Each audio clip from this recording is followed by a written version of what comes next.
bass mark. Better feel the rhythm on the bass mark. If any woman comes around and test me, jump it up, jump it up.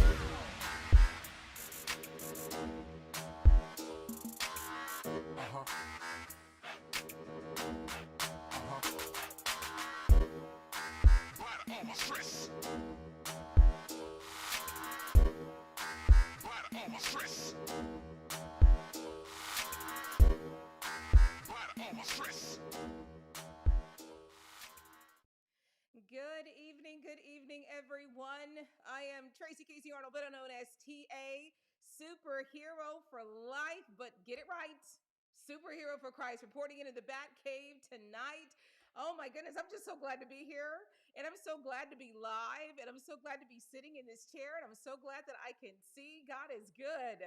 Woo! Let me tell you what, it was a little difficult to get live, but I was just like, Lord, I'm going to go live when I go live. I got to get everything situated since the little things are a little bit different. I had to make sure to get things right and perfect for tonight's show because this is definitely going to be part one of a part two show. And I got a special guest that is in the waiting room that is joining me, which is why it took me a little longer. I wanted to get things just right. I want to make sure I thought it through. I wanted to make sure that we did it right and led into it right. And they even allowed it to be the main focus of tonight because we do have a part two where we're going to dive just into all the other things that I listed. But I'm excited about this person being on with me. As we dive in, you guys, to a new series that we launched 2 weeks ago. Woo! Man, love is. Man, again, I'm going to tell you what, if you've not seen the other shows that I did 2.5, almost 3 years ago, where it was just about men, and it was when a man loves. Woo, when a man loves a woman, when a man loves his child, when a man loves God. Oh, man, when a man loves a woman he's dating. Oh, it was just powerful. I literally had, I think it was 8 men that I had on. You couldn't see me other than the intro. All you saw was them. And I asked them some really serious questions about faithfulness, about lying, about being with one woman, if they've ever cheated before, what did they think about parenting and raising a child or being with a child that maybe they weren't with the mom. It was just so good. And then to close it all out with my boy, Dallas Cowboy, Matt Lair, where we just talked about when a man loves God. What does that mean? You guys, you can find it. You can find it right here on either YouTube or Facebook, or man, just trust me, download the app. Just go to your app store, your Play Store, type in Tracy Casey-Arnold. It's absolutely free. And man, do not forget, when you download it, you got one more step. Okay, you go to the home page, you click on those 3 bars to the left and make sure you sign in. So when you sign in, you guys, and you just use your email address, nothing else is needed. It shows up that you're signed in because we're going to be transitioning. I've been telling you guys to where we're going to be going live. And when I'm live, I'm going to be able to look right here on my computer. You're going to be able to see me, but I'm going to be able to see you because we're only going to put a live link on the app in a group that you got to join. That if you want to join me live where I can see you, you can only get that link through the app, you guys. And especially when it comes to what we do on Thursday night with the men do talk. Oh my God, that's just going to be like a house party. Y'all know it. Y'all know it, especially with some of the new wingmen that we've got coming on. One in particular that I'm so excited about that I think is joining us this week. Oh, I'm excited about it. Woo! Mr. Eric is going to be in the house, you guys. And then also when we join every Friday morning for Word Up, where it's just about the Word, nothing but the Word, as we dive into our focus, but we go into the Word, read it, and y'all know me, breaking it down, different type of discipleship style, where we break it down very real and raw, so that we can not only read it and hear it, we can eat it hanging around our necks and be doers of the Word. Well, tonight, you guys, is episode 2 for our Live It Now that we do every Tuesday night. In episode 2, again, our focus is Love Is. Oh, I'm so excited. We're finally here. Woo! For the love of a parent. We're going to talk about parenting, you guys. Woo! We're going to talk about parenting. And as I gave you on my post, we're going to break it down. We're going to talk about being a single parent. Come on. And we're going to talk about that tonight with my special guest. We're going to talk about when you're a parent and you're married, when you're co-parenting. Ooh, y'all aren't together anymore, but y'all are trying to do it together to raise a child or raise children, and how that can be. We got to really talk about that. And then we definitely have to talk about blended families. And I'm going to tell you, I'm going to hit up two different types of blended families. I'm going there. TA's going there. Superhero for Christ is going there. We're going to talk about blended families when he's got kids, you got kids, and y'all come together. Woo! You know, we got to talk about that kind of parenting, right? And then also when it comes to blended families, two different types, okay? One, when it comes to interracial blended families, because that's real different. And even when it comes to blended families, when it comes to different faiths, we're really going to talk about that, okay? And then we're going to end it out really good where we're going to talk about empty nesters parenting, because I got a lot to say about that. And then we're going to talk about grandparents. Woo, grand. Thank you very much. And when it's called not godparents, it's God's parents. I like that little slang because that means that those are his parents. He's put them as the backbone to make sure nothing slips through the crack. He fills in the gap with God's parents, y'all. And we're going to break it down. And it may even be a part 3 because I'm not rushing. We're going to go all the way until we slide in to Mother's Day. And all we're going to do is celebrate in the month of May. We're going to celebrate motherhood, you guys, just like we're going to do in the month of June, fatherhood. So I'm really excited to have you guys here this evening. And as always, I want to put on my back glasses here, superhero glasses. And I know that I've got a couple of you guys joining me live right now. I know that a lot of you guys watch this later. And then I know a lot of you guys join on with me Thursday night. But I definitely want to welcome you guys that I can see. All I see is the number of those that are following me. But I like it that it even shows me who's logged on to come and join me live on the show tonight, you guys, for Live It Now. And so let me go ahead and do some shout outs and welcome. First of all, welcome Omar Burke. Excited that you joined me, brother. Welcome Danilo, and it's Batata. Woo, I like that. Batata reminds me of Kuna Matata. I love that, which means you have no worries. Life is good for you. Welcome, welcome. Also, there he is, Leighton. You weren't number 1, bro. I don't know what happened. You slipping. Normally, you're my first one on the scene because you're going to tell me the DL when I get here. But I'm excited to have you, Brother Leighton. So excited to have you on tonight with me. Oh, there she is, the beautiful Tammy Gustafson. So excited that you joined me, sis. You're here every single show, so you know I'm looking for you. I feel like, well, if she's here, we can go. We can start. It's going to be all right. Tammy's here. So excited that you're here, Tammy. Oh, man. And good night to you again, Omar. Excited to have you join me. Oh, my goodness. And the beautiful Brianna Arnold. Hello. Last name Arnold. Hello. Excited to have you join me tonight as well. Oh, man. Q Arnold. Got some back-to-back Arnolds in the house. Check that out. My babe Q, so excited to have you join me tonight. Tina Siller Rendon, welcome, beautiful. Welcome, excited to have you here. Also, Teresa Robinson, what's up? Where you been? Let me hold on for a second. Where you been? Excited to have you join me tonight.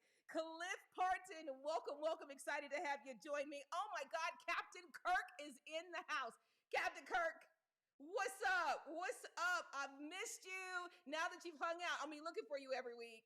So excited to have you join me. Good to see you again, brother. Man, Nicole, hello all to you too, Nicole. Excited to have you. And again, you guys, as I always say, and I know there's other people on, but we can only see the number of those that are following the page and those that have liked it. Please make sure you follow it. Please make sure you like it so you can always hop on when we're live, or you can always watch these later on. And more importantly, please make sure you guys share it, just so that it can get to those that I say that God is trying to get it in front of. He wants to use you to do just one thing, share, and then he'll do the rest. It'll get to those that he intended it. So tonight, as I said before, you guys, we're diving in to episode 2 of Love Is. Our first episode was passion. Woo! I like that one. That was a great show. My goodness, I circulated that out and got thousands and thousands and thousands of views. I thought, well, hello, it's the word passion. And I was just testing the air. And it was just like, wow, imagine if I did what I normally do when I circulated around. I haven't done that in months. But man, I'm excited that people got fed from that and really got to watch that one. But tonight, you guys, I'm really excited about this one because this is truly about the love of a parent. You know, for the love of the parent. I talked about when I was live, you guys, 2 weeks ago. I shared one of my favorite movies for the love of the game when I talked about Kevin Costner. And I talked about how he was willing to do anything for the love of the game. He took it serious, he practiced, he worked hard. When it came to excellence, that was something that no matter what, he was going to be good at it. He was going to, man, work at it. He wasn't just going to show up sluggish. He was going to make sure his uniform was clean. He was, always doing the extra and going the extra mile. And because of it, he became one of the most valuable players on the team. But because of an injury, everything changed for him. His whole identity was tied up into baseball. It's who he was. It's what he knew. Man, he was baseball. And then just looking at how, when it came to life, when it came to, struggles and challenges and how he had to work through that. And then, of course, here came this beautiful woman. Oh, my goodness. Just to kind of see this woman who didn't even really kind of know baseball, didn't really know who he was. Billy Chapman is like, who's that? And then to come into a world of just all of this, of history and past. And then for him to be challenged because guess what? She was a single mama. She was a single parent, and that challenged him because all of a sudden he was engulfed. He was pulled into a world of where he just thought the mama was hot. But now he came into her world. Well, it was her and her daughter, and her daughter was everything. Her daughter was number one. Her daughter was a priority. Her daughter was where her focus was at. And everything that encompassed in that, from the joys and the laughters to the interruptions when she's trying to be with him, but here she comes, the daughter, to the daughter having needs who had needs from, Billy, to them bickering, and there he is, trying to, get in the middle and then just wearing on him because all they do is bicker. I mean, it literally is him just being over here single, being brought into a single parent's life. A real life, even when they bickered that she took off and then showed up where he happened to be playing and could actually go and get her. And then ended up becoming a father figure to her and the importance and the significance of that, even though he wasn't ready. Parenting, whether it is something you do that you planned or it's something you do that was unplanned, or you find yourself being the only one, parenting is something very serious. And I love it because we're going to look at three things tonight, and then I'm going to bring my special guest on.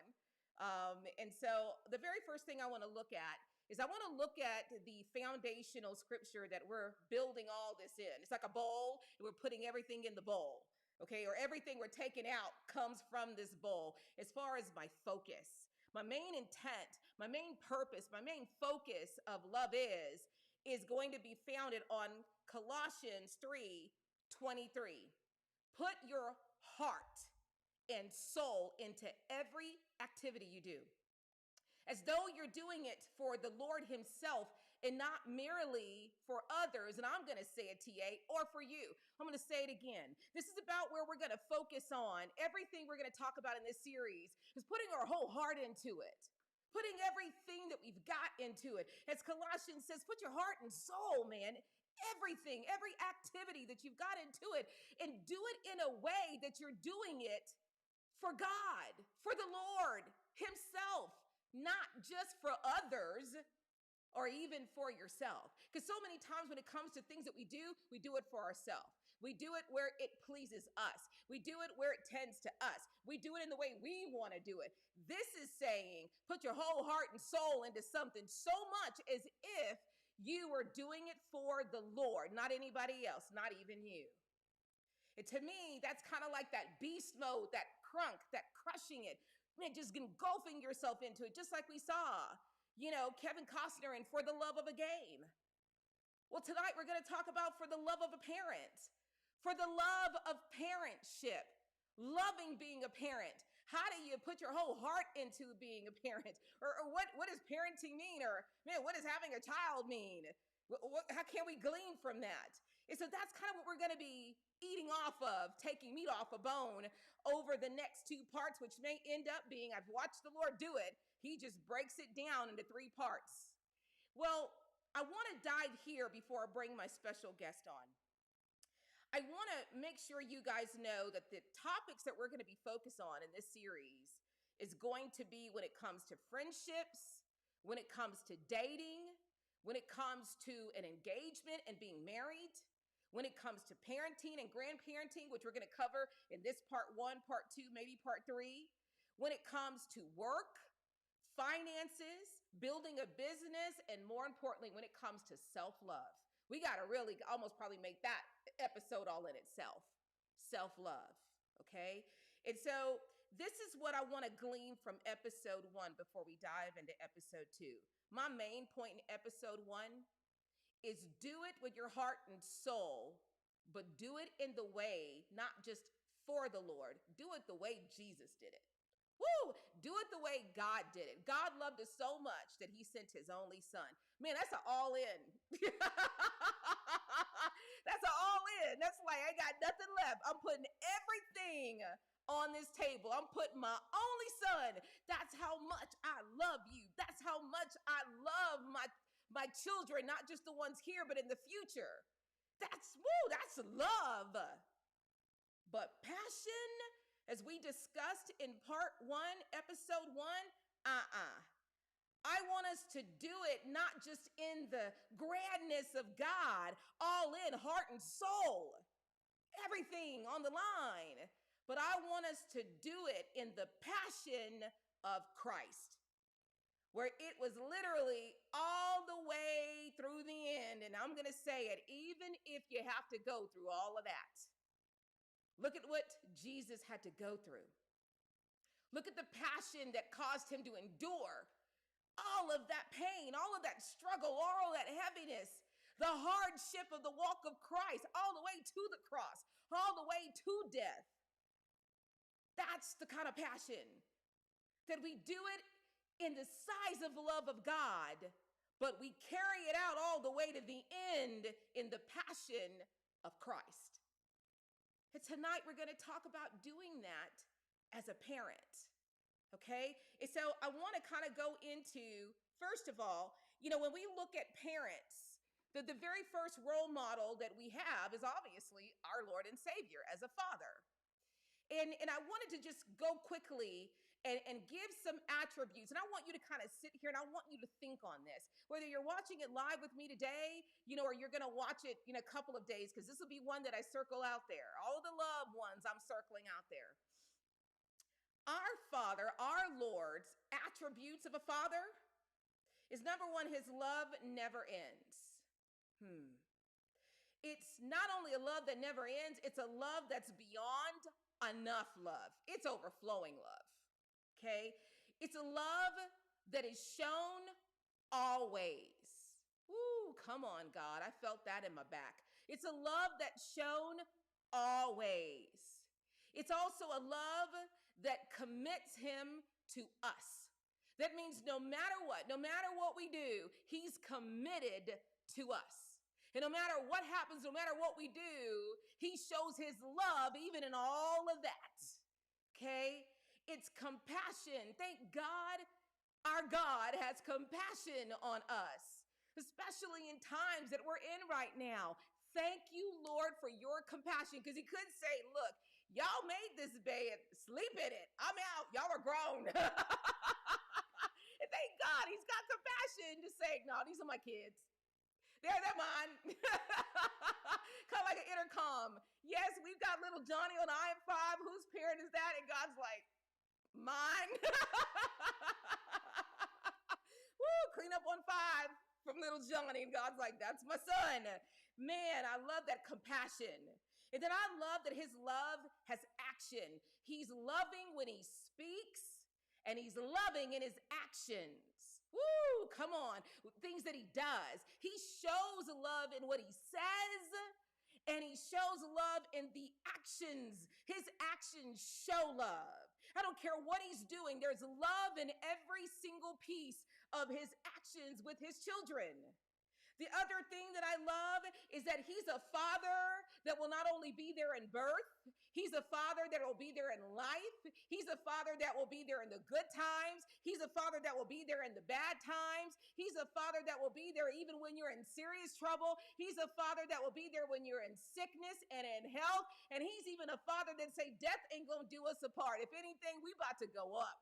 You're about to be with me all the time. He's a father who is there every step of the way, from the time that you were formed, to the time that you were birthed, to the time that you were crawling, then walking, then running, a teenager, an adult, an older woman or man, an elderly, a senior citizen, all the way until your deathbed. And even he's there saying, time to come home. He is with you every step of the way of your life.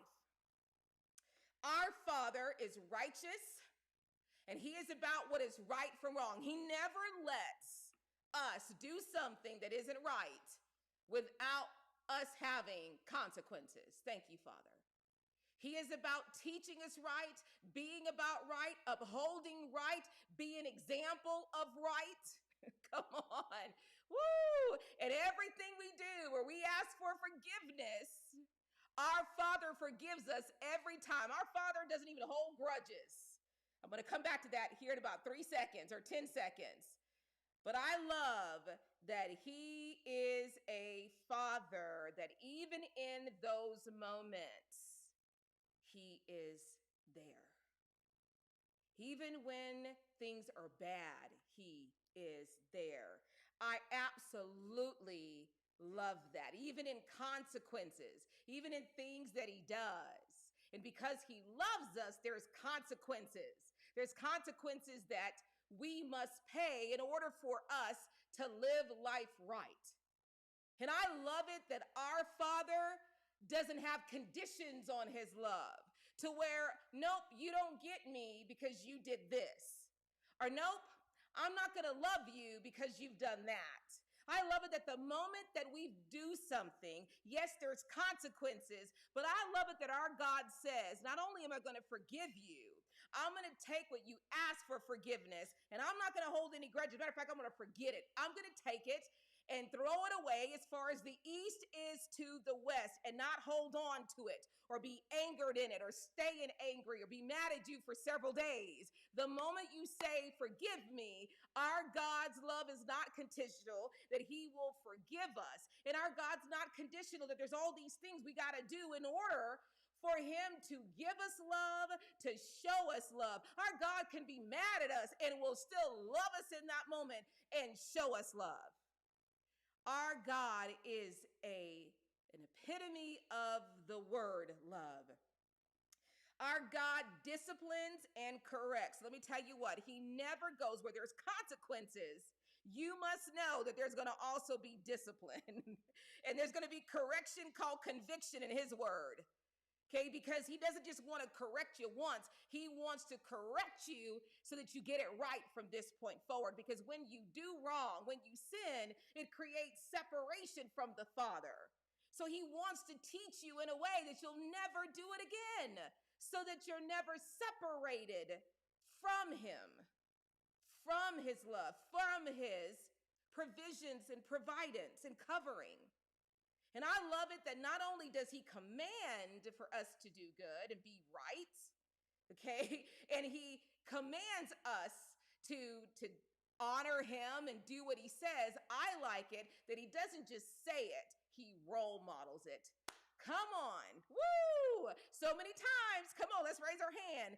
Do what I say, but not what I do. Thank God we got a Father that what he tells us to do, he's a true role model of it. That he models what it is that he expects of us. He's the example of what we should be, and he lives by it so that we've got the best role model. He's not one of those who just tells you what to do, but there he's over there doing everything else. There he's over there breaking every law. There he's over there doing things that go against the law. He is the role model and the example of what he is as a parent, as a father, so that you can mimic him. He does as he says, which is what he wants you to do. And then I love it because he's also a great leader. He is someone that you can trust. He is someone when it comes to your life, when it comes to your well-being, when it comes to your safety, when it comes to every single piece of your life. He's not going to cut corners. He's not going to blow it off. He's not going to sit here and take any type of chances. He says, do not test me. So he's not going to let you be tested like that. When it comes to your life, when it comes to your safety, no, he is always on guard, and he's a 24/7 watchman over his children. Always, always. I love it that he is a leader who protects. He's a leader who provides. He's a leader who teaches. He's a leader who's a role model. And he's a leader who says, I know it doesn't look like it can be done, but let me pave the way for you, daughter and son. Let me provide a way for you, daughter and son. Let me provide a future for you, daughter and son. I love that not only is he an example, not only will he provide the way or make a way, I love it that our God says, and even if I'm not going to do that, because baby, you got to walk this, I will light your way. Come on. He won't let you walk in darkness. He'll at least light it and say, I need you to walk that because you need to build your faith. But you know what I'll do for you? Hold on, baby. Let me turn the lights on so you can see where you're going. Come on. What a good father. What a good parent, right? Woo! I can do anything with the lights on. Let it be dark. And I'm like, I can't do it. It's scary. But our God will light the way. And then a good father, let me tell you what, and even if you're starting, you can't. A good father, guess what he'll do? If you can't make it, he'll carry you across. He won't just sit there and beat you up and make you feel like you failed and you suck. He'll be like, you know what? Let me carry you across. A good father is someone that will show up where you stop and where you can't. And if needed, he'll carry you the rest of the way. That's a good father. That's a good parent. And then also he stands in the gap. He provides the gap. He sacrifices. He teaches respect by giving that. Look at what he did, my Lord. How he honored us by sending his only son. There's nothing else he needed to do. It's a mic drop as far as I'm concerned. Okay? And then when it comes to servitude, and more importantly, when I go back to this word, because this is so important in the times we're in, and when it comes to protecting his children, even when the enemy can't even be seen, or even when the enemy is 10,000 times your size, and even when the enemy is really after somebody else, but you happen to be in the way, or in the wrong place at the wrong time, God will protect his children always. So I wanted to paint the picture of what to me a good father is, okay, in the eyes of what God is. Now, the next thing I want to do is I want to go into, real quick, some truths that God says about children. Y'all prepare yourself. Because a couple of these I'm like, really? I didn't even know. This is some truths that God says in the Holy Bible about children. Here we go. Number one, you don't own your kids. God does. Woo! Ezekiel 18:4 says, behold, all souls are mine. As the soul of the Father, so also the soul of the Son is mine. You don't own your kids. God owns your kids. Okay? Also, Psalms 24:1 says it. The earth and everything in it, in the world and its inhabitants, belongs to the Lord. Your children belong to the Lord. He just gave them to you. He just blessed you with them. They're his. But he took from himself and blessed you with that child. That's a gift from from him. They're his, not yours. Okay? Next, children, as I just said, are a gift from the Lord. Psalms 127:3. Children are a gift from the Lord. They are, here it is, a reward, not a curse. Come on. Woo, Mary J. Blige moment. Let it breathe. Woo, come on, Lord. Let's break a chain here right now. Children are a gift from the Lord. Children are a gift from the Lord. They are a reward from him. So instead of feeling like you're being cursed with children, what God is saying that it's a reward. I'm rewarding you. I'm giving you a child. It's a blessing. But more importantly, Psalms 127:3 says it's a reward. I'm rewarding you for something. I'm giving you a reward. And this is one of God's rewards that he calls a reward. Come on. Woo, that's pretty prestigious. He says it's a child. Okay? Next, the kingdom of heaven belongs to the children. I knew Boogie was a queen. The way she walks and carries herself, and when she was only 2.5, 3, she told me, don't touch my hair, Mimi. Do not touch my hair. That is my crown, Mimi. Don't touch it. 3. Giving orders, correcting people, saying what's not right, calling down to Jesus. I knew there was something about Boogie. And according to Matthew 19:4, come on, God, it says, Jesus said, let the little children come to me and do not hinder them, for the kingdom of heaven belongs to these little children. Come on. The king, they own it. Let me tell you what, I know Boogie's gonna show up one day when we ain't acting right with paper. Look, it says right here. Woo! Come on. And it also says in Matthew 18:1-3, at that time the disciples came to Jesus saying, who is the greatest in the kingdom of heaven, God? And calling to him a child, we just covered this on Men Do Talk, he put him in the midst of them, a child, and said, truly I say to you, unless you turn and become like a child, you'll never make it into the kingdom of heaven. Come on. Woo! Let me tell you, I didn't say this the other night because it's the Men Do Talk show, even though I got some words to say. But what God is saying, if you don't look like a child, you ain't getting in my kingdom in heaven, because only children are the ones that own it. That means when you go to heaven, they're going to be saying, where's your paper of ownership? And how old are you? And we broke down what that meant, the spirit of a child. We broke it down, and we're going to go deeper, I'm sure, in months to come. But I just think that's funny. If you don't look like a child, you can't get into his casa. Woo! The next thing is your children, y'all need to know this, they're actually going to be taught by the Lord. They're going to say things to you that you're going to think they put you in your place, and you're going to think they had an attitude, when really it's the Lord speaking through them to you. Or they're going to say some profound things that you think there's no way that they learned that from me. How did they know that? It is because it says in Isaiah 54:13, all your children will be taught by the Lord, and great will be their peace.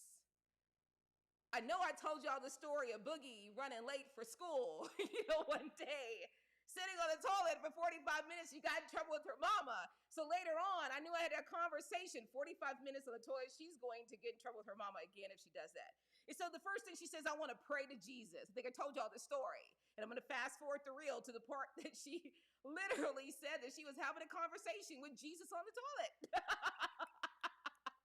And when she said it, she looked like this look on her face. And I dare you to say I'm lying, Mimi. I mean, it was straight up, real talk, real deal truth. I was talking to Jesus. I was thinking of Jesus, talking to Jesus about him dying for me, dying for us.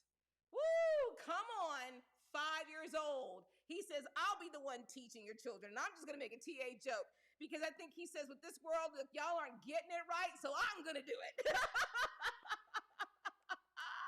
Woo, come on, Lord, whatever it takes, whatever it takes. The next one, parents, and I really love this. This is beautiful. It is parents that are the pride of their children. Oh my God, I love this one. Woo! Proverbs 17:6 says, children's are a crown to the aged, and parents are the pride of their children. That means to us grandparents, they are our crown. Come on. Children's are the crown of the grandparents. I know my grandbaby puts a crown on me all the time. She says, Mimi, you're a superhero. Come on. Put my crown on, Boogie. Put it on. Put it on straight. Come on. Ooh, Mimi, you work for Jesus. Ooh, Mimi, I love you. Like, man, every time my grandbaby says something, she is crowning me. But I love the part what it says about who the parents are. That the parents are to be the pride of their child. I'm going to tell you what, there's nothing more beautiful when I see my grandbaby look at her mama as if the whole world doesn't exist but her and her mama. She looks at her mom with eyes that just, like she's in love, like for real. She'd marry her mama if she could. I'd marry you, mama. I don't need anybody else. And she just looks at her and she smiles and almost like as if she's going to get tears in her eyes because her mama is her pride. Her mama is what makes her feel good, makes her feel whole, makes her feel happy, makes her feel joy, makes her feel enough, makes her feel special, makes her feel smart, makes her feel like she can do anything. It's a parent that God has put. Why? Because that's the role of our Father. He gives us pride to be his. My Boogie is proud to be her mama's daughter. That's my mama. Man, you tell her that's not your mama. Y'all better move. Y'all better go ahead and leave and go to another planet. It is what God intended parents to be, for us to be in awe with our parents, for us to be proud of our parents, for us to feel something in our heart and in our mind about our parents. That's what it says here. And then the last one, number 7. And this is what the Lord says about children. There is no greater joy to the Lord than a child. Wow. 3 John 1:4. I have no greater joy than to hear that my children are walking in the truth. It is when his children are with him and walking. Wow. There's no greater joy that he has than to have his children with him, walking in his word. That is powerful. So what I want to do is I want to give you some scriptures, and I want to bring my guest on first before I give you these scriptures, okay? Because I'm going to read these, and then we're going to dive in tonight to single parenting. I want to go there first. We're going to do this in tiers, from single parenting to co-parenting, and I'll show you my little pictures if they pop up okay, all the way up to me, the top tier. The top tier to me is grandparents and God's parents. Okay, that's the top tier. Next tier to me is Father the Lord, you know? And that's how we gonna roll it out. And so with that, I want to bring my guest on. Let's make sure I've got this ready and make sure we can hear her. And I'll get a thumbs up from you guys. Hopefully you guys will give me some thumbs up as well. And so with that, I've got with me my daughter, Brianna Arnold, which is why you saw her actually logged on as well. And I want to make sure that I can still hear her. Let me unmute her. Brianna, are you with me tonight? Let me make sure I can still Hi, hear you. Mommy. Hello, sweetheart. Let me turn you up. You got that cute little soft voice. Real excited. The only reason why she's not on video camera is because if she does that, she's kind of hiding. Quinn will come and take over. This is a true story. So she's kind of hiding, trying to get it done. She's got her boyfriend keeping her busy on PlayStation so that she could come and join me right now. And so, Bree, how are you doing tonight? I am doing great. I'm so excited. I have so much Awesome. to say. This is good stuff. Okay, so do me a favor. I'm going to turn you up, but see if you can turn your volume on your phone up a little bit. Let's see if that works a little bit more. Let me do a mic check with you. Oh, I know I can hear you now. Mic check, 1, 2, 3. There you go. Mic check, 1, 2, 3. So what I want to do, you guys, before we start talking to Brianna, I had Brianna on the show with me, one of my very first shows when I got my contract for television. And it was in the month of May, and it was called She Is. And it was just me honoring all these women that were mothers and just asking them questions. And so my daughter and I were part one and a part two. A lot of people watched that show. And we were just talking about single mom. And at that time, that was back in 2008. So that was 3 years ago. Boogie would have been 2. You know, now she's about to turn 6.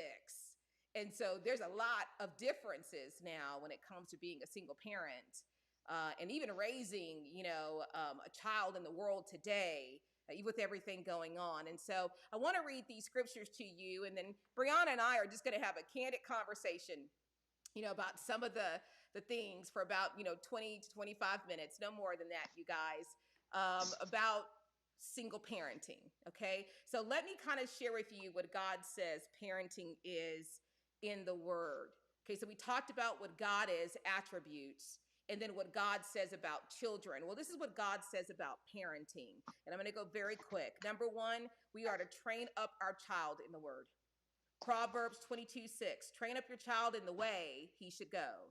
Even when he is old, he will not depart from it. That is Proverbs 22:6. The next one, it says that when it comes to parenting, do not provoke your children. This is Ephesians 6:4.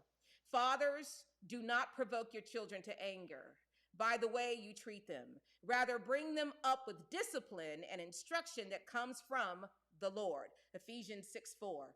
The next one is you have to discipline your children. Okay, that's according to the word. Okay, the way the Lord looks at it, I think he's about to say it in the 2 scriptures I got, is he feels that that's not love if you don't discipline your child. Proverbs 13:24 says, whoever spares the rod hates their child, but he who loves him is diligent to discipline him.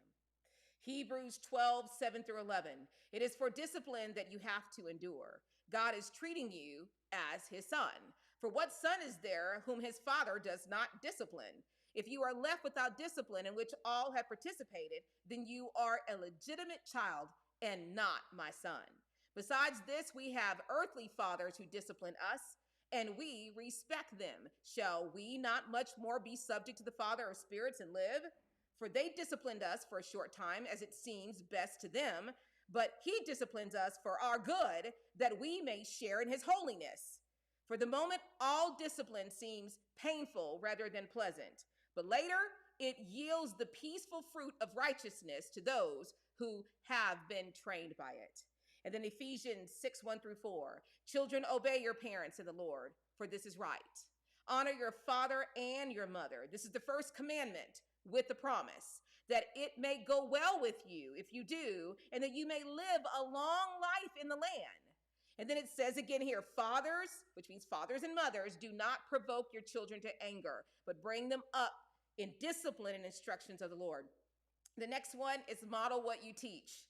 Titus 2:7, show yourselves in all respects to be a model of good works, and in your teaching show integrity and dignity. Next is parenting never ends. Okay, it never ends. And we gonna joke about that, me and Brianna, I'm sure.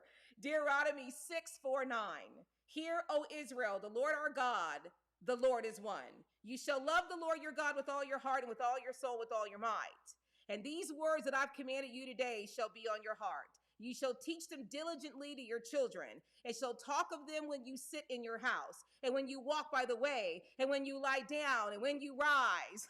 You shall bind them as a sign on your hand, and they shall be as frontlets between your eyes. That means it never goes away. Parenting never goes away. It is stuck to you. And then the last 3, Matthew 18:6 is those who cause a child to stumble. This is parenting. This is people. It says, if anyone causes one of these little ones, those who believe in me, to stumble, it would be better for them to have a large millstone hung around their neck and to be drowned in the depths of the sea. Man, our God is gangster, is all I'm going to say. Woo! Next, a parent never gives up on his kids. Matthew 18:12-14. What do you think? If a man has 100 sheep and one of them has gone astray, does he not leave the 99 on the mountain and go in search of the one that went astray? And if he finds it, truly I say to you, he rejoices over it more than over the 99 that never went away. So it is not the will of my Father who is in heaven that one of these little ones should perish. Man, God's going to always be a father. No matter what you go through, he will chase after you. He'll leave the 99 to go and find you always. And then last, as we said before, honor thy parents. But this is pretty deep. Exodus 21:15 says, whoever strikes his father or mother shall be put to death. Let me say that again. Exodus 21:15. Whoever hits his father or his mother shall be put to death. Woo! Come on, I ain't going to say anything after that. And then when it comes to mocking your parents or showing disrespect or contempt, Proverbs 30:17. The eye that mocks a father and scorns to obey a mother will be plucked out by the ravens of the valley and eaten by the vultures. Those are 2 mic drops for me. I don't need to say anything else for those. Woo! Parenting with the Lord. I tell you what, he's pretty serious about it because that's his future. Come on, we are his future. We are his heirs. That's his inheritance. Come on, God. And so with that, our focus that we're going to dive into for the next 15, 20, 25 minutes, no telling with me and my daughter, but she's got a baby who needs a bath eventually, is we're going to talk about single parenting. And I gave my daughter, the opportunity to come up with things that she wanted to talk about, but I also gave her some things that I wanted to discuss. And so, Bree, again, I'm really excited that you've joined tonight. And again, I just feel like if you're hiding in the closet or hiding in the bathroom, because Boogie will take over the show because she's dying to get on the show. She's dying to be a part of this. Just if I hear you silent, I'll know that somebody has come in the room and you're trying to be a little quiet. And so let me ask you a question. And I'm just kind of got to go to these things a little bit, but I didn't put this one in here. How hard is it to be a single parent? There's nothing that could prepare you for it. It's totally not trained. It's nothing that you can find in a book. It's nothing that's taught in school, in college, in the highest level of education. And it's nothing that a friend or another parent can really teach you. It's kind of your own path, your own walk. Mm-hmm. How do you think you've done as a parent? My cocky side would say I'm acing it, but like there's been times where I've literally like went into the bathroom and cried into a bottle of wine. So it depends on the day. It depends on how she's doing that day. It depends on if dinner turned out okay. It depends on if I was able to tie my shoe correctly. It depends on if nothing fell on the way to the car. It really depends. I love your I love your honesty. So let's kind of go into, because of course, with our family, we are very much about the Lord. We talk about Jesus. Boogie talks about Jesus. We all are, and of course, with your parents, me and your dad are pastors and ministers, and that didn't start off that way. Which is kind of interesting, and that may be another conversation for next month where we talk about that and talk about it over Mother's Month and Father's Month. But let's go down this real quick. One of the things that I put on here that I want you to expand on, and this is where it's kind of, and I didn't do what I was going to do. I was going to switch, playing my little countdown thing, just because I wanted people to know that we're probably going to switch a little bit, where there's a little bit of a TA side that's going to come out in this part, just because I want to be real. I want to be raw. I want to be transparent. And so one of the very first things that I put on here, because this is not really about the word now, this is about things that we've learned as single parents. I was a single parent, you're a single parent. Is number one, understanding that God is the father of your child until you have a true father figure that you've got in your life that you're married to. And I want you to expand on that because, as a single parent, especially a single mom, there's dating involved, Mm-hmm. and there is the dating involved that relationships don't always work. Even though you hope they do, you think they are. And so that father figure to your son, or your daughter, and again, we're talking woman right now, where I know that I'll have the men on the show and we can talk about fatherhood. This is me and you as women. What are your thoughts on that? Because, obviously, and we'll just kind of share it, Boogie's dad is not involved. Okay. And so her father figure is Papa, you know, Mm-hmm. but, your date. And so talk about that and the importance of a father figure and how we got to really protect the father figures, especially over daughters, and how you feel about that. No, for sure. And I'm glad. I know Dad's on here right now. Dad meaning Quint. He's on here right now, and I'm glad that he's able to step in as far as the father figure. But in all honesty, having God just be a male role model to Quinn and seeing how much she goes to him and longs for him and uses his guidance into what I'm missing, it really backs that up, that God is a father until there is a father established. And even then, it's kind of like, even when a father does come into the picture, he's not gone. If anything, he holds that new male that hopefully is going to be there for the long haul to a higher expectation, a higher caliber, holds him accountable, and challenges these things, or Quinn challenges him like, hey, that's not okay. So I totally agree that God is definitely in the beginning. He's going to be that father figure for someone that maybe not have that father role model in their lives. um, but he's never gone, even if that void is filled by a physical man in the picture, or papa in the picture. um, so yeah, no, I completely agree. It's just continued. It's never gone. I love that. Not every guy you date will work out. We kind of got to kiss the frogs until we meet the prince. I still feel like that's fairy tale story, but that's still a little truth. And Hmm. again, the way that we speak, when it comes to walking the life of the Lord is, to wait for God to bring that person. But even when you think God has brought somebody, it cannot work out.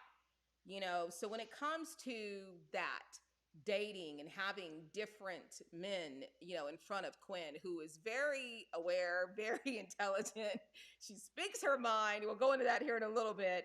But how do you handle that? How do you feel about that, dating and men, being around, your daughter, and knowing that that is such a crucial spot for a mother and for a daughter especially. And yes, it's for a boy as well. You got a daughter, so we got to say daughter right now. So what are your thoughts on that? I know that having a male as a mommy's friend is huge, as far as the understanding, because they have come and gone. I mean, it's been 3 years, 4 years since our last show that we did together. And I think at that time, the man who I was with, we were, you guys thought I was going to marry him. I mean, it seemed like he was the one at that time. Um, so since then, it has been dating, but it's also been preparation for just what is okay that I'm willing to accept to have around my daughter, what I'm not willing to accept, and getting rid of it if it's not something that can grow from a friendship. And um, I mean, there's been male friends that have been around her, but I've never let it get to a point where there's more to it unless they show that I can trust them, or they have maybe something like they have a daughter or a child of their own, so that there's something that Quinn can tie to. Um, but even then, I feel I've been really careful with who I've brought around her, especially with dating.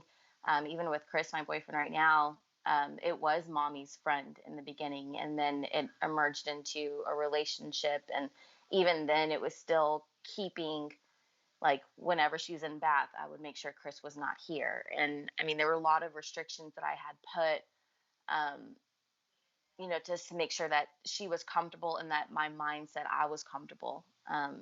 Like, I still have yet to have them alone, together. I don't know when that would be. There's just, it's different stages as far as building trust and um, protection of of who she is, not only in the fact that she falls in love so quickly with everybody, male or female. So protecting her heart, protecting who she gives her all to, because she is a godly child. She gives so much and she loves wholeheartedly, and just protecting that and not wanting to damage that at all. So just being careful who I bring around her. And even for myself, if I can't trust them, if I don't see anything coming out of it, my daughter may know you by one occasion, but she's definitely probably not going to remember your name. You know what? Let's stay here for a second. If you could just Oh think of, no. yeah, we're going to stay here. So if you could think of these things quickly, and you're my daughter, you can do it. What are those things that you see that you're just like, gotta go, can't hang, we're done, do delete, block number? What are those identifiers that you know in your life? Because every parent may be different because of their experience that you've learned that you're like, this is for me. These are these identifiers that I've now put on my chalkboard. That if I see these things, delete, Hmm. do what are those things that you've learned in what's about to be 6 years, because she's about to turn six Hmm. here in a couple of months, that as a single parent is like, that for me to continue, now my parenting is questioned. Does that make sense, Bree? Oh, absolutely. And I love the fact that you said off the cusp because I was not prepared for this question. I can give you three, but there's definitely 10. First one, for sure, is if the person gets upset because I canceled plans last minute. If it's Mm. something dealing with her, if she wants cuddles that night, or if she wants a home cooked meal, or she wants to watch Mulan or Raya for the 10th time that week, I am not going forward on my date. I'm going to say, hey, let's postpone it. And if there's a slight attitude or oh well I've really been wanting to see you or something where I feel guilty, anytime I feel guilty wanting to have a relationship with my daughter, that's when I know you're not going to work. That's when Mm-mm. I know you need to hit the road, Jack, and don't you come back, like, bye. um, Number two would be how comfortable they are with talking, like let's say we're even on the phone talking with Quinn on, if she's next to me, if they get irritated that she's, maybe bothering, not even bother me, I hate using that, but they feel like she's bothering me or that I'm not able to focus on them or Come on. something, that's an X right there. If they We feel ain't that married. they, I know, right? If they feel like there should be more attention to them because they haven't talked to me for a week or 2 weeks, but in that moment, Quinn needs, it kind of goes back to number one, but they put themselves above Quinn at any given time, Mm. not just after a week or a month or at 10 o'clock at night. Mm-hmm. Like, no, mommy ear runs 100 hours a day. There's no 24/7 in mommy. It's 25/8, as Mary J. Blige says, going back to Mary J. Um, so, I mean, again, I could keep going on, but Mm. anytime that, no, then you're just a fling. You're a late night call once the God show. the not that show. Okay, never mind.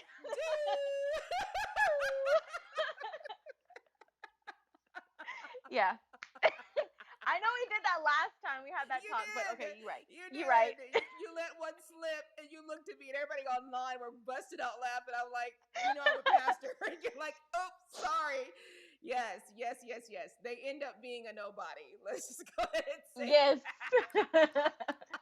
Woo! Okay, so let's go to this one's a really good one as well.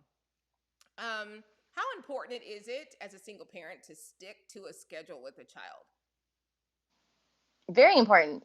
Anytime that this girl does not have certain things at a certain time, it affects the whole rest of the night. It affects bedtime. It affects being able to stay asleep throughout the bed. And just to take a few seconds, it got to the point where I had to go and get not only one Alexa device, but two Alexa devices, not just for her, but also for me. It is time for bath. It is time, you have 15 minutes for your bath. Like, it got to the point where routine was so required to function with me and her that I needed somebody to not only hold me accountable, but just remind me, like, okay, we got to do this. This is what works for Quinn, so that she's in bed by 8:30, asleep by 9. Lights are down, music's playing, alarm goes off at 8:20, at 8:40 again, put backpack on at 9:05. Like, everything has to be a routine because if not, she does not function. She has a bad day at school, which then brings her home in a bad state of mind, which then upsets me because maybe there's something that happened at school and that affects the rest of my day. Like, it just snowballs if Mm-hmm. one or two things are taken away. If breakfast isn't done in the morning, Mm. oh my gosh. If her Princess Elena dress wasn't hanging on her bed, and she wakes up, it's a chaotic mess. So it's like everything has to be in order. And I totally get it because I know when I may have free time to just sit and watch my soaps or have a bath that night or be able to knock out dishes or something. So it Mm, works out for us. mm. And then let's take that last word, that I gave you. Let's talk about discipline. Hmm. You've raised in particular, I heard this. What kind of child are you raising? Go, God. Ooh, that's good. What kind of child are you've decided as a parent that you're raising? Oy. a, ver- a That was one that's varietied dropped from the woman, sky. a well-rounded woman. So the woman I'm raising, or the child I'm raising to be the woman I'm desiring that she is to be unconditional and loving. And I know that when you're going over the role model traits of our Father God is to be unconditional with his love. I want that. I want that for her. I'm making sure that no matter what, she, loves wholeheartedly. If somebody, hurts her feelings, she automatically, without question, goes to them and says, I understand. I still love you. And it's not even asking her, do you still love me? Are you mad at me? She does that automatically. And that's been taught to her. That's, just what she's experienced in her 6 years of life. I'm also creating, I am developing a small woman who speaks her mind. I'm not creating someone who backs down and who simmers and who puts on the back burner and lets boil because it's going to erupt. And I've seen what it does as far as erupting. And it's not what is going to be needed here in 10, 15 years. She needs to be the woman that can stand up and have that podium, but know how to communicate in the moment, not be the fiery feisty. She's working on being able to read the room and know, okay, do I speak with fire? Do I speak with passion? Or do I speak with compassion and speak and Mm. grabbing them Wow. into what I'm talking about? And she's done such a great job to the point where it almost, from a step back, it's like, did she just sell me something? Like, is she really selling me? Where it's like, wait a second, this is about me. I was battling something, and here it's like, How did okay, I end yeah, up I do saying want yes that to that? cookie. I do want that. You're right. Yeah, I do yeah, want to be a better person. You're right. I do want yeah, forgiveness. Like all of this. And yeah, you're like, no, I just yeah, wanted to sulk in my room and cry. yeah. um, just being in her mind, being independent.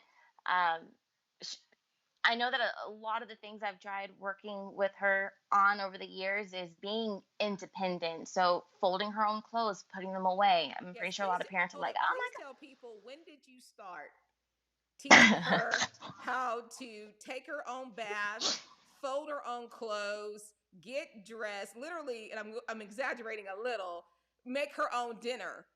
At what age did you start to teach her independency, Brianna? Okay, first off, so dinner is Lunchables. You just pull the little plastic wrap back. It's not even dinner, it's a Lunchable. It's a snack, in between snack.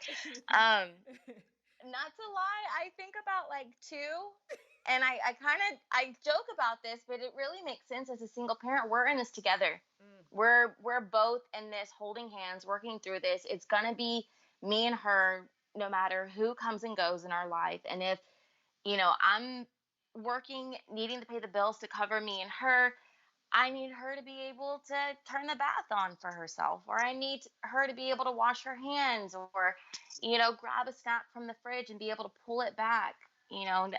It's a team effort. And I'm so thankful that she is who she is because at 2 years old, she really got it. I mean, I think realize like, okay, it's just me and mom. Mommy's busy. Let me, peel mm, my orange. Even if she passes it to me so I could roll it so that the peel is kind of separated, mhm, she peels it herself. She throws it away.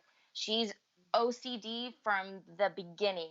Her shoes are all straightened and organized by boot to tennis shoe to sandal. I mean, she's developed that on her own because she knows that just makes it easier overall for both of us, even to the point where she holds me accountable to making my bed. She mm. makes her bed. She knows as soon as her alarm goes off, make bed, go to the bathroom, brush teeth, go potty, get dressed, put backpack on, eat breakfast, we're out the door. And if she walks down to the kitchen and she sees my bed's not made, Mommy, your bed's not made. So it's like, ooh, you're right, girl. Okay. Did you brush your teeth today, Mommy? I had coffee, okay? So it works, and she gets it. I'm so thankful that she gets it, because I don't know how where we would be and what I would be able to accomplish for her Mhm. if she required even 50% more of me. I don't know where I would be. I don't know how I could function. Mm. Let's talk about, discipline because, and I love that we're having this candid discussion because I think that this is something that really could bless a lot of single parents since this is our focus and where we're going to be focusing on the others that I mentioned earlier and really taking our time and diving into parenting because it's, love is parenting. God says parenting, having children, giving us his children. He just said through scripture is his number one gift. Hello. And it's a Hmm. reward. It's his prized possession. I mean, obviously, he sent his son. That's how priceless children are to him.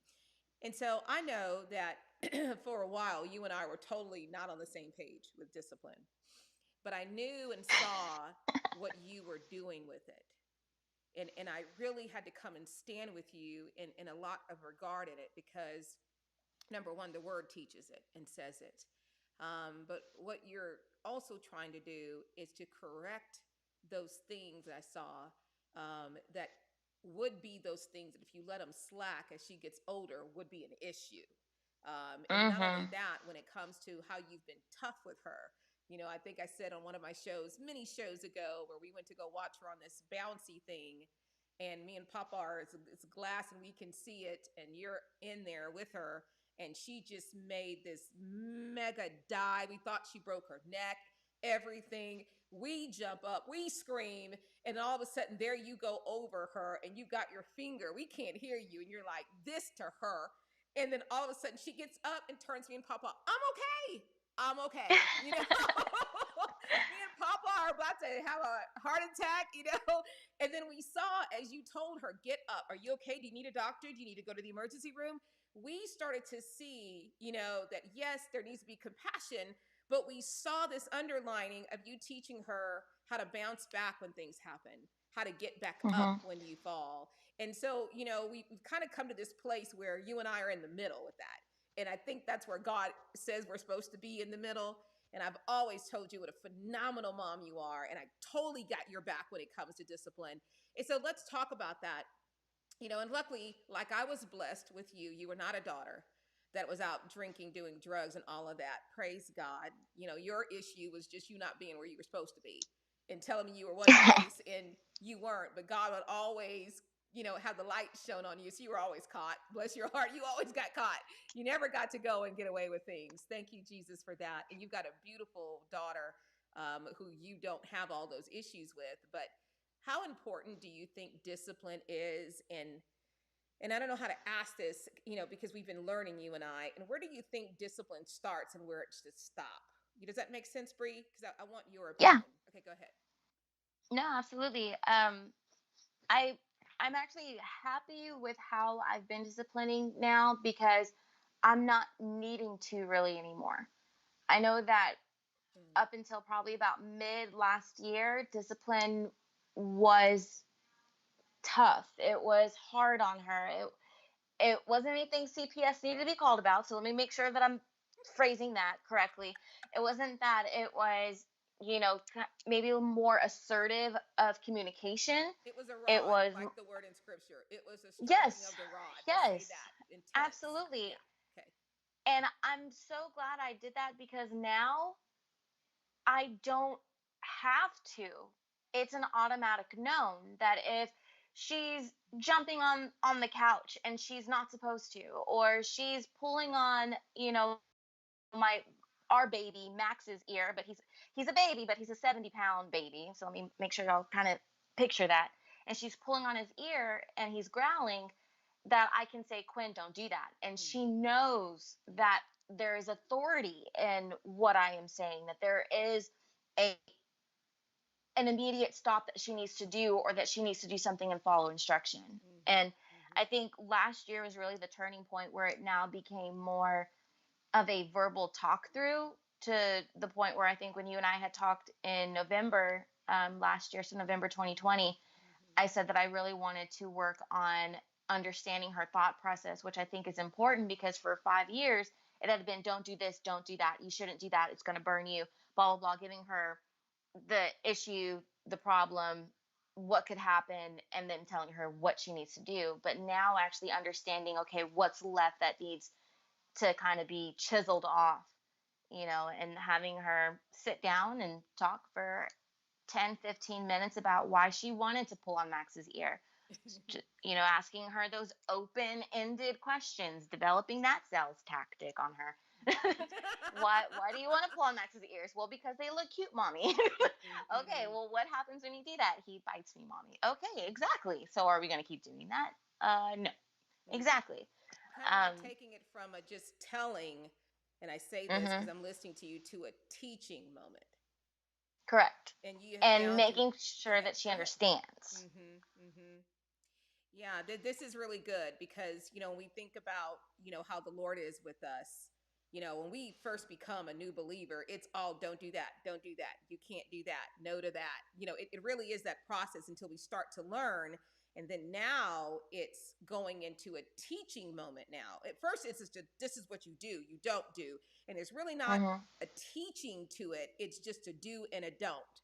And then as we get more into a relationship with the Lord, now it's kind of where we're getting into the word more, we're reading it more, there's an understanding now, there's a teaching, we're discussing it and talking it out with the Lord, that now we're different. And so I really kind of like what you just said. It's almost like going through boot camp, and then getting to a place now where you are teaching, not just disciplining. The disciplining and Mhm. being hardcore, allowed you now to be able to get her to a way that now you can teach her more why. Because when they're little, they're not going to understand the why, but Mhm. you can't have them go do that or they can fall and end up in the middle of the road, So I get that. That's really pretty powerful the way that you just delivered that, Brianna. And so my last, two questions that I have here. Um, oh God, there's just so many good ones here. Answer this one quickly. Let's talk about, God, there's so many good ones here. Like, I want to talk about music and TV, and how important do you think it is censorship? Because I remember the day, this is such a funny moment, when she was little and you were listening to something, not realizing she's listening to it. I think it was a Cardi B, another kind of song. And all of a sudden she just busted out with that song and all these words. You like, ooh, okay, don't say that. Not realizing, Yeah. wait a minute, mama's jamming to it, but she's in the car seat in the back and she's jamming to it. So let's talk about censorship. Let's talk about things on TV and things on the air. We've been kind of learning how we got to tweak some words.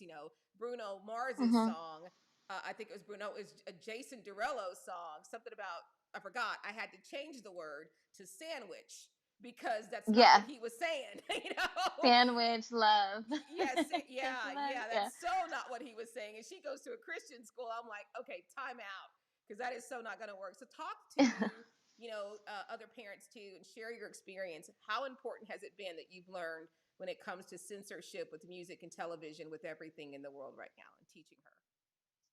Real quick, there is definitely a fine line as far as what is acceptable, what's not, but also not shielding them from what is out there, because they're going to I be agree. around it from other kids. She's not homeschooled. It's not just me and her. It's not going to be just me and her forever. She's going to have, conversations with other people. She's going to be exposed to other things. So I do have her listen to music that is out. I make sure, of course, that there's no bad words. We've done a good job on subbing certain words, and she knows what not to say, and she knows what's not okay. There are shows that are even on PG, I think it's PGY7, that have maybe like the mermaids. We won't go into that part, but Yeah. mermaids that have, just their shell tops and their Uh-huh. mermaid legs. And, she wants to be a mermaid. Oh my And God. that's Who not killed Roger okay with, Rabbit?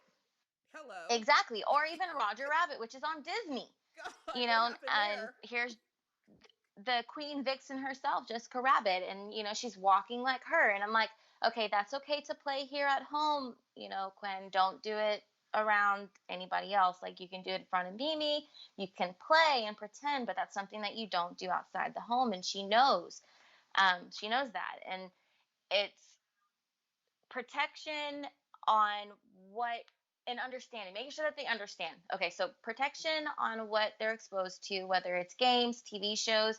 But if they are exposed to it, if it is a song that comes on the radio, or it's a game that maybe a friend is playing that she wants to play every single day, that we now have to delete off of her phone because we're now realizing that those games don't have, proper limitations on them, that we're explaining, okay, this does not have good material. This is something that you want to play maybe in a couple of years, or when you're around me, mommy, or me, Mimi, Papa, or Chris, or something, so that she's not playing it by herself. We can monitor and look at what the other characters are wearing.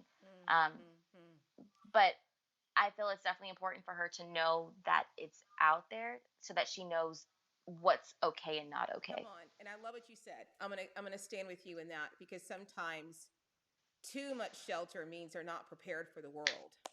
And Mm-hmm. by protecting the content, because unappropriate's unappropriate. Now that's one thing we do not do in our family. Oh Um, yeah, no. but when it comes to something that is PG, and you see a situation like Papa found when she was with us for a couple days, something PG rated, it's on Disney, and Papa's like, Papa, taking a snapshot. Where has she been watching this at? And lo and behold, it was a song, on Disney that they were singing that's talking about some girl he wants to get with, and it's like, oh, whoa, she's only that age. And I think that I love what you just said, is that those situations where you can't be obsessive, because then you don't create a situation to teach your child, for right from Mm-hmm. wrong. They become so sheltered that when they get now exposed to that, they don't know what to do. They don't understand right from wrong, and they can become gullible into things. So I like what you said, Brianna, is that where you are censored, it's also a point where you can't be like that, because there's a need to teach her, just like with God, with us, so that she knows better. She sees the difference. And so I love what you said. That's pretty powerful. And so my last question is going to be this, and then we'll end for tonight. How important have you seen it is for your daughter, 5 years old, to have a relationship with Jesus, and for Jesus to be in her life and in our life and our relationship with God? How important have you seen it as a single mom or a parent?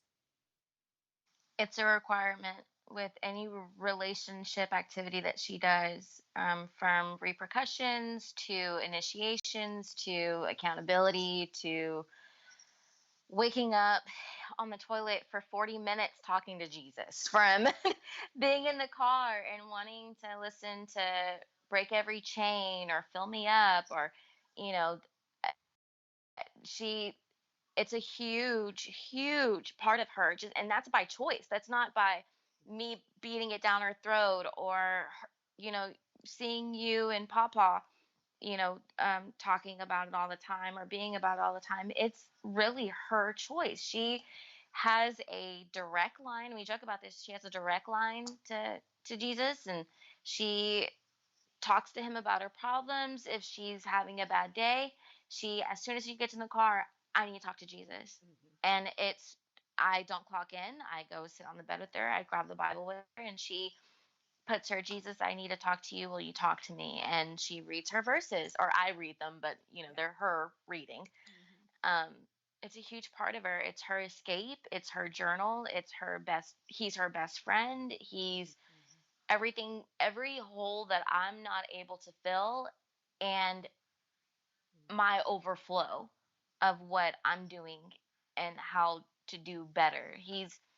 It's like he's actually a person that's here. He like a nanny, a full-time nanny that's been perfectly designed just for her in every aspect. And it's a huge part of her. And to the point where, and I don't mean to bring him up, but even her, you know, donor, her donor, the one conversation that she's actually able to have with him in the first 2 minutes. Do you know Jesus? Do you talk to Jesus?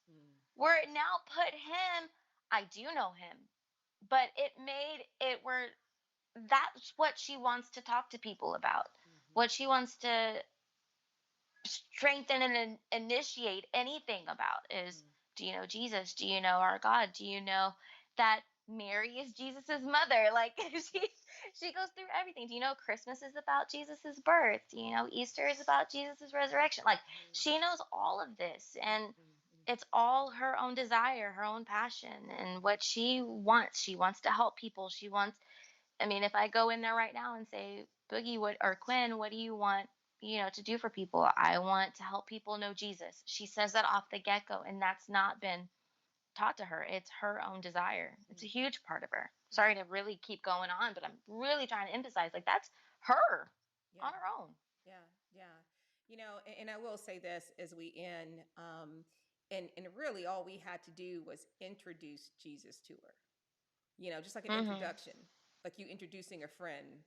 And it really became something like it says in scripture that I read, that Jesus will be the one to teach them, that he just literally took over, and she then engaged. And then by her seeing us, yes, of course, but we never forced it down her throat. And it's really changed a lot. I think it's even helped her with her education. It's helped her with what kind of person, like you said, that she is. And so I love that. Bree, I absolutely love that you were able to join me, even though it took me a little while to get on because, getting adjusted, contacts, everything with the eye and stuff, trying to get it all going. But I appreciate you logging on with me tonight to talk about, again, parenting and single parenting, being almost a 4 year anniversary coming up since you were here last on the show to talk about it. But as a new mama, of a little toddler, that was, oh my God, that was so hilarious, that whole show. But this right here, I think, is just so deep. And again, as we talk about what love is, and according to the Lord, his love was so big that he sent his only son. That's how big love is, and how big your love is for Quinn. So thank you so much for Brianna for being on. Go take care of Quinn. I know she needs her bath, gets ready for school. I love you. And of course, we'll talk either later or tomorrow, okay? I love you. Thanks for having me, mommy. You're welcome. Bye bye. Bye. All right, you guys, man, again, I'm hoping with everything that we do that I'll be able to have different guests on as we talk about parenting, because parenting is something really important. Parenting, we're all going to find ourselves there, whether it's being an aunt or uncle and we are stepping into the shoes of a parent, or we are married and have kids, not married and have kids, or we are godparents, grandparents, all of these different things, mommy and daddy, that the importance is that it's one of the most important roles to the Lord. Father is what he wants us to understand that he is, that he's a parent. And that is the most important thing to him. So when it comes to being a parent, it's the most important thing to him. And when it comes to a child, children, as we've seen and now in scripture, as we've shared it, there is nothing above that. It is the number one most important thing, to him. And so with that, you guys, I'm excited that you've joined me, excited that we had several people log on and got to kind of hang out with me and Bree. I want to, hopefully, these things are here. If they're not, it is okay. But I'm excited about, what we're going to be looking at, over the course of the next couple of shows when it comes to parenting. I do want to make sure, and I guess it's not here, and if it isn't, that's okay. But I really am really excited about this, you guys. Excited about the show this week with the men on Men Do Talk. So I really kind of hope you guys, join us on Thursday night. Next week here, you guys, we're going to go into co-parenting. Okay. And I am really excited about co-parenting just because, we are in a world, where there is, there it goes, it went away, where we are in a world where there's moms and dads and there's single parenthood. That's actually one of the biggest things that are out there, and co-parenting is really hard. And again, I really want to talk about that. I want to talk about how do we, work through that? How do we honor both roles for the sake of the child and be good parents, even though that's a difficult situation? So I'm excited to talk about that. So I want to talk about co-parenting next week. I want to talk about blended families next week. I really, really, really want to dive there. And then what I would like to do is to get into empty nesters parenting, and then, of course, go to one of the ultimates, which is godparents, which is God's parents, and when it comes to grandparents, you guys. And so I hope I've got everything ready to go. Excited to be able to join you tonight, you guys. Excited that God was able to just take me through the healing, and I'm back on. And so make sure to join me Thursday night for Men Do Talk at 6:55 Central Standard, 7:55 on the East Coast, 4:55 on the Pacific Coast. And make sure you join me right here on Friday morning or we pick back up where we left off on Word Up, you guys. Every Friday morning where it's about the Word, nothing but the Word at 8:45 a.m. Central Standard, 9:45 Eastern Standard. There we go. And 6:45 on the Pacific Coast. All these different time zones. But hopefully you guys will join me then. And I look forward to seeing you guys next week and also this Thursday. We will have a new wingman that's supposed to be in the house. Mr. Eric will be in the house with us, joining us as we focus on our journey as we're reading 1 John. And we'll be diving into John chapter 3, you guys. So with that, I love you. Be blessed. And I'll see you Thursday night. Bye-bye.